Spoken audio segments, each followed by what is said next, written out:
আমার মেয়েকে একটা যদি ওই ঘর দেয় নানির সারিয়ে দিত, মানুষের ঘরে থাকবে যা বহুত কথা থাকতে দেয় না, মারধর করে, গাল পারে, বাই করে দেয়, তেন আমার অনেক কষ্ট লাগে যে একটা ঘর হলেই আমার মেয়েরা থাকতে পারতো।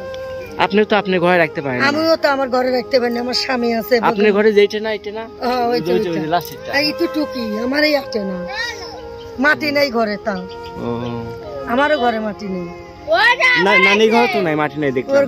ঘরে তো প্রিয় দর্শক, এই কষ্টের জীবনে যাই না আমরা, এদের জন্য কি করতে পারবো? প্রিয় দর্শক, আপনারা এই সব অসহায় মানুষের পাশে থাকবেন, এদেরকে যদি এদের জন্য কিছু করা যায় অবশ্যই আপনারা করবেন, কারণ এইসব দান সহযোগিতা কিন্তু আপনাদের জন্য শুধু এই দুনিয়াতে যে কিছু পাওয়া তা কিন্তু না, আখিরাতের জন্য অনেক বড় পাওয়া। তো অবশ্যই আপনারা এই এনাদের পাশে থাকবেন, এনাদের জীবনটা যদি একটু সুন্দরভাবে চলতে পারে, হয়তো এটা আমাদের জন্য বড় আনন্দের হবে যে আমরা এদের জন্য কিছু করতে পেরেছি। তো মিম, তুমি তোমাকে যদি কোনো দায়িত্ব দেওয়া হয় বা কোনো শেখানো হয়, তুমি শিখতে পারবা তো? ইচ্ছা আছে তোমার? তোমাকে যদি সেলাই মেশিনের কাজ শেখানো হয় তুমি শিখবা? হ্যাঁ, আচ্ছা, আমি এই ব্যাপারে আমি কথা বলবো।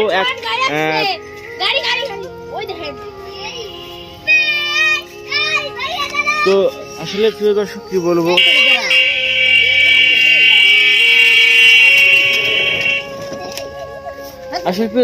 বলবো, যে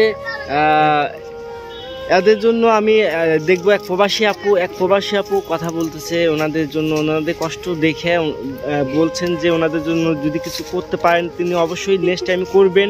তো আমরাও চেষ্টা করব মিমের জন্য, মিমের সহযোগিতার মাধ্যমে, মিমের দেওয়া সহযোগিতাগুলোর জন্য যেন আমরা ওকে দিতে পারি, ওকে কার্যকরীভাবে তৈরি করতে পারি, ওর জন্য ওকে স্বাবলম্বী করে গড়ে তুলতে পারি, ও যেন অন্যের অধীনে এভাবে হাত পেতে না চলতে হয়, এভাবে হাত পাততে না হয়। অবশ্যই প্রিয় দর্শক, আপনারা সাপোর্ট করবেন, দোয়া করবেন।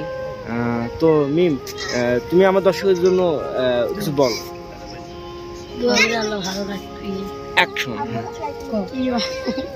অ্যাকশন, আসুন এমনি,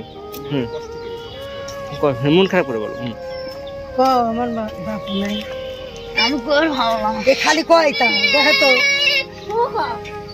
না, আমার বাপ নাই, আপনারা যদি আমাকে সহযোগিতা করেন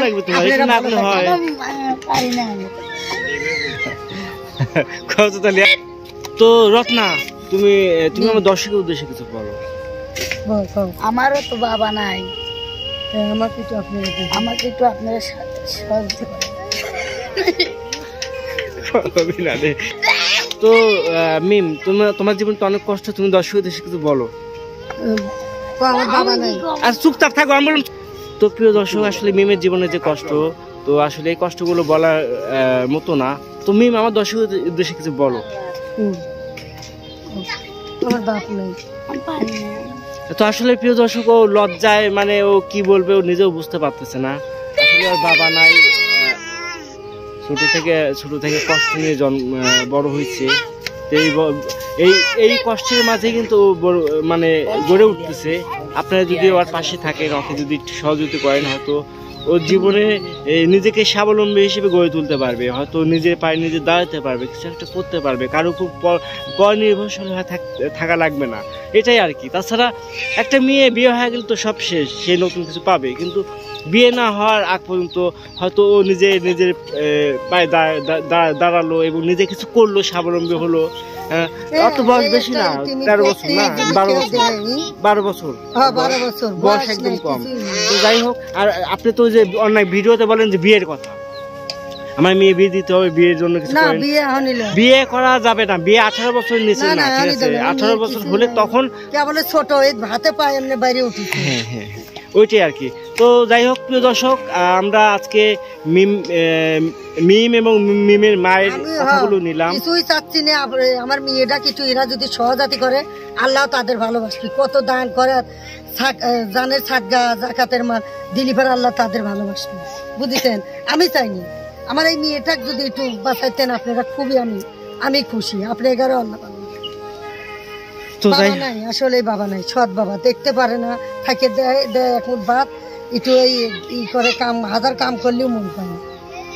তো যাই হোক, এটা মন দেখা যাচ্ছে ভালোবাসলো, সে ভালোবাসা গভীর থেকে হয় না, সে ভালোবাসাটা করতে না, আপন বাপের মতন কি হয় না, আপনের মতো খুশি হয় বুঝেছেন? না। এই যে কোনোদিন একটা ভালো জামা পায় না, ঈদ আইছে কত পুরন মানুষের চাওয়া তাও সেগুলো যত্ন করে রাখে সুন্দরভাবে পরিবারটি করতে পারে। রত্না তো তাও পায় না, রত্নায় যে পাগলামি করে যে সব পুরায় ফেলে। আমি চাই না কিছু, আমার স্বামী আছে এখন একটু যদি দেয়, বাপ নাই কে বাপ দুই যে ছাওয়াল এই খুবই ইটি।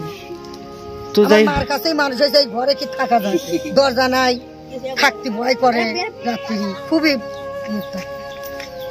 তো যাই হোক প্রিয় দর্শক, আজকে আমরা মিম এবং মিমের মায়ের কষ্টটা তুলে ধরলাম। হয়তো রত্না পাগলি ভিডিও করতে আসি, কিন্তু আজকে রত্না পাগলি এবং নানি নয়, আজকে রত্না পাগলির খালা এবং খালারই মেয়ে, রত্না পাগলির ননদ।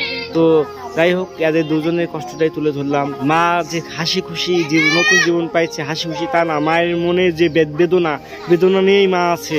তারপরও আসলে আমি বুঝছেন এই কষ্টের কথা কলিবারে ওই সব এলাকার লোক ই করবি, বুঝছেন, আমি বলিনি যে না, সব কথা সবখানে বলা সব যায় না, কথা সব জায়গায় বলা যায় না।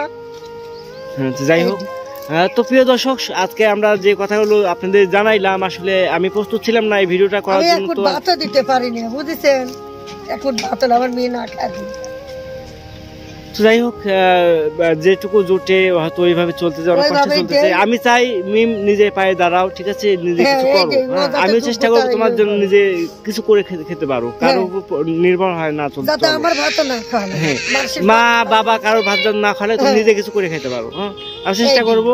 তো প্রিয় দর্শক, আপনারা অবশ্যই এই জন্য চেষ্টা করবেন, মিমের জন্য যদি আমরা কিছু করে দিতে পারি বা সবাই যদি তার পাশে এসে দাঁড়ায়, হয়তো মিমের নিজের জীবনে একটা গতি হবে, বিয়ের আগ পর্যন্ত সে নিজেকেই পরিচালনা করতে পারবে। তো প্রিয় দর্শক, সবাই ভালো থাকবেন, সুস্থ থাকবেন। আজ এই পর্যন্তই, আবার নতুন কোনো ভিডিওতে দেখা হবে। আল্লাহ হাফেজ।